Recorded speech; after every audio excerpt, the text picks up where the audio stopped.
Hey traders, what is the buy zone? How to properly identify a sell zone? How to apply these concepts in your trading and how to properly make predictions with that.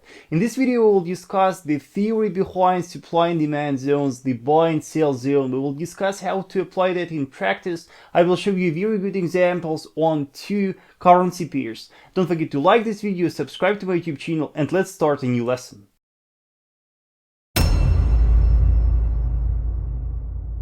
Alright traders, let's start with the definitions right here, and it is very important for us to have the objective definitions for buy zone, for sell zone, for support, for resistance, and we will discuss just this classic price action example right here so you could get what we are talking about. So first of all, how do we make predictions trading technical analysis? We rely on structure, we rely on key levels. We are looking for the points that were respected by the market in the past, and we assume that in future the market will react the similar way once it reaches that key level.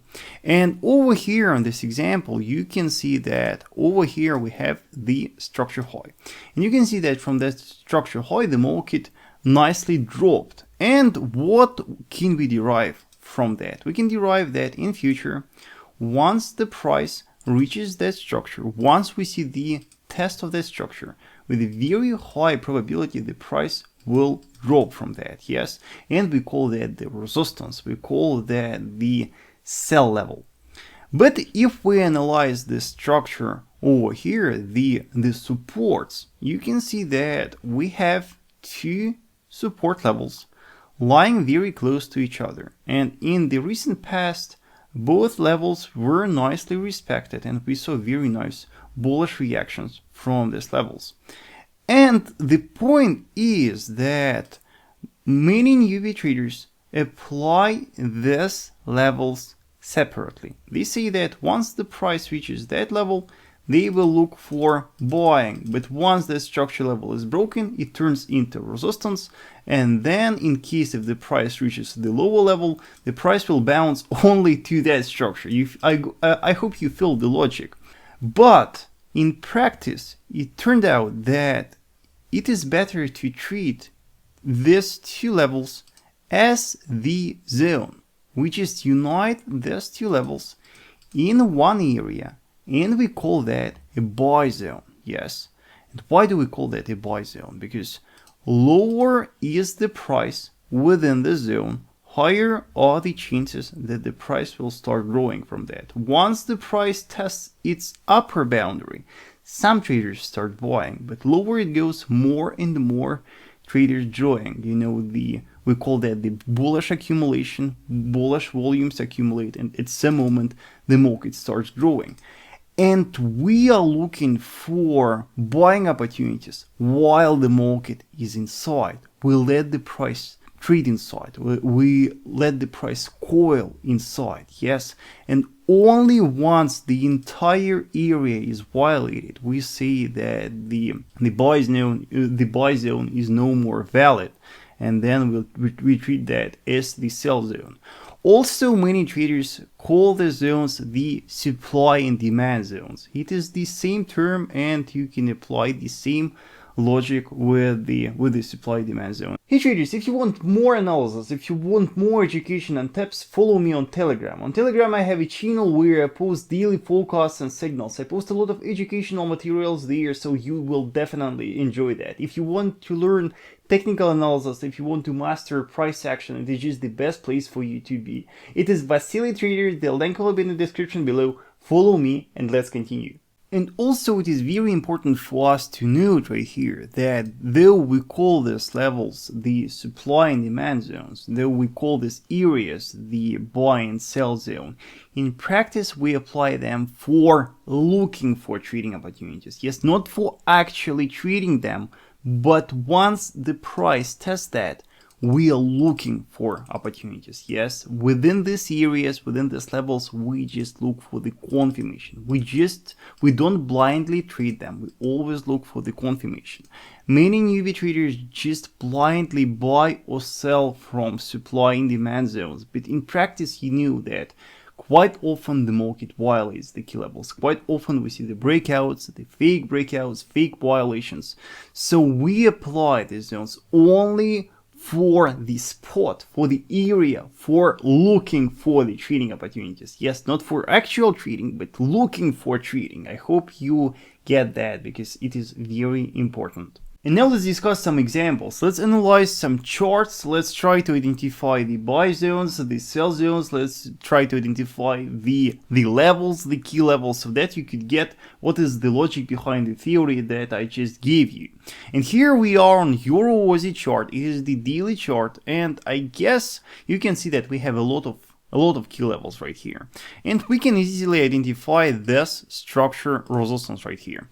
We can see that it is just a single structure level. It is just one level, one strong structure resistance. And we can see that once the price reaches that structure, we will look for the confirmation to short from that level. And in case if that level is broken to the upside, it will turn into a very strong support.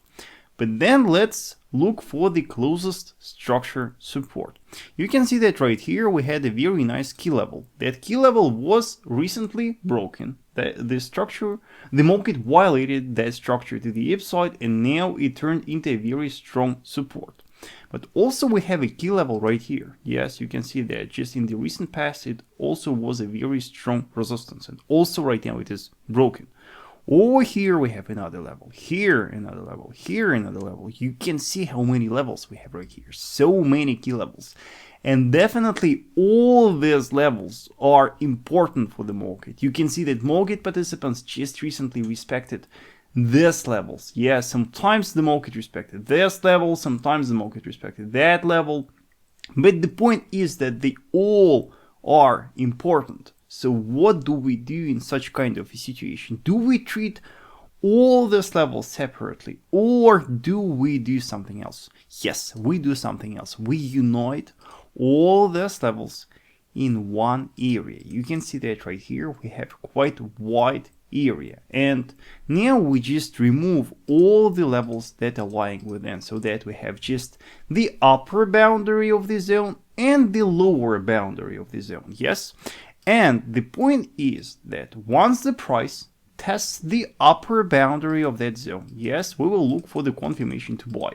But at the same time, if the price will go lower, if the price will go deeper, we will look for the confirmation within the entire area until the market reaches the lower boundary of the zone. Lower boundary of the zone is the last resort, and if in case if the price doesn't reverse from that point and violates that to the downside, then we say that our buy zone is broken and it turns into a sell zone. Yes, and we expect a bearish continuation from that. And the point is, then we will expect a bearish continuation from the entire area. Yes, from any point within the area, and we will look for shorting opportunities within the entire area. So you can see how tricky it is, how many levels you can consider in your analysis. But once you unite them, it is quite easy to, you can see how nicely our chart looks right now. Let's just take one more example, pound cat pair daily chart, and here we can easily identify our key structure support. You can see that just based on that wick, we have one single level, yes, very strong key structure support, and we assume that in case if the price drops to that level, we will look for buying opportunities from that structure. We will look for the confirmation to buy, yes, and we will expect a strong bullish reaction. And also once that structure level is broken to the downside, it will turn into a very strong resistance. But how about the current structure resistance right here? You can see that on the left we have the structure right here. Yes, very nice level. You can see how nicely we bounced from that in the past.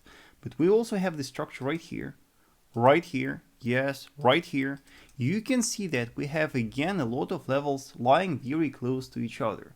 And again, is it wisely for us to treat each level separately? Of course not. They are lying very close to each other, and on our chart it just creates the complete mess. So what we do instead right here, we just unite all these levels in one area, in the area of supply, the sell zone, yes. And once the price reaches that structure, we will expect a bearish movement from that entire area, and within that area we will look for shorting opportunities. It can be the lower boundary of the area, it can be the middle of the area, or the upper boundary of the area, but the kill zone is the upper boundary. Yes, in case if the price violates the upper boundary of that area, we will consider that structure to be broken. Yes, and then we will expect a bullish movement from the broken structure. And also don't forget to remove the horizontal lines within the structure. Yes, because it is just easier to read the chart like that. You can see how nicely our chart looks right now. So once you learn how to properly identify the zones, it will be very easy for you to read the market.